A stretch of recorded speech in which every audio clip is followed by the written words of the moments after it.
everyone, it's Justine and I have another card tutorial today. I am participating in the AAA Cards Glitter Challenge that runs from January 3rd to the 16th, which there are prizes to be won, so I'll link below to the challenge so you can check it out. And I'm also going to be using a brand new stamp from a brand new company called Concord 9th. Now, I love anything that has to do with travel, maps, or vintage travel since I live abroad and I love to travel, so I just knew I had to have this stamp when I first saw it. Now I'm going to be using this map. Now this is the first time ever I'm stamping this, and often with solid stamps like this where you have a lot of solid space and not very much fine detail, the stamp, the first time you use it, you usually have to stamp it off a few times on a piece of computer paper or scratch paper, and then after that it's seasoned and will work very well. It's just a part of the production process that some residue could have been left on the stamp after creation, and that could happen.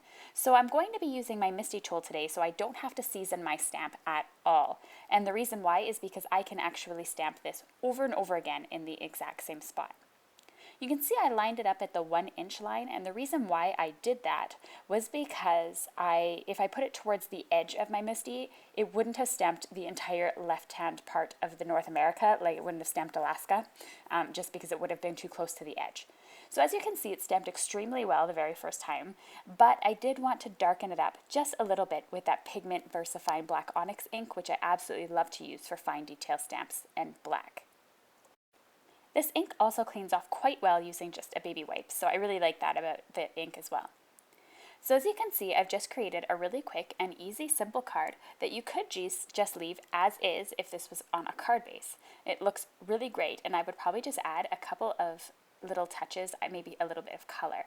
But I decided to take it a little bit further, and I'm going to stamp the arrow. I was a little unsure where I wanted to stamp it because I'm making this card for my partner who's from Germany, and I thought, and we're living together at the moment in the UK, so I thought it would be kind of fun to do the little arrows, because it has like the little Google Maps arrows for the location with a little heart inside. Thought that would be cute to cut out, but I did want to keep this black and white because my plan was to use some zebra patterned paper as well as some glitter paper so that I could incorporate it into the AAA card challenge, which I'll link to below if you're interested in participating. There is a gift certificate up for grabs for $20 to stamp pen this. So that's really new to 2016. This is our first challenge of 2016 for AAA cards, is that we're going to have a sponsor every single challenge. So there are going to be many prizes that can be won. Now I'm going to put this card together, and I'm going to be using a card base that measures 11 by 4¼ inches. And you can see that there's a score line there at 5½ inches. And I'm going to add my 2 pieces of patterned paper, this zebra from the Animal Prints paper pack from My Favorite Things, which is absolutely an amazing paper pack, and then some silver glitter paper that I got from Close to My Heart. I'm really enjoying doing this for clean, simple one-layer cards because it adds just some awesome texture and some awesome layers to the card without adding a lot of bulk. So lately I've been doing this a lot, where I add kind of a piece of pattern paper, a piece of glitter paper, and then a smaller panel where my stamped images are going to be. What's really great about this glitter paper is on the back, it has a normal paper on the back, so it's really easy to glue down. Next up, I'm just going to add my card panel, and I'm just cut it down actually just a little bit.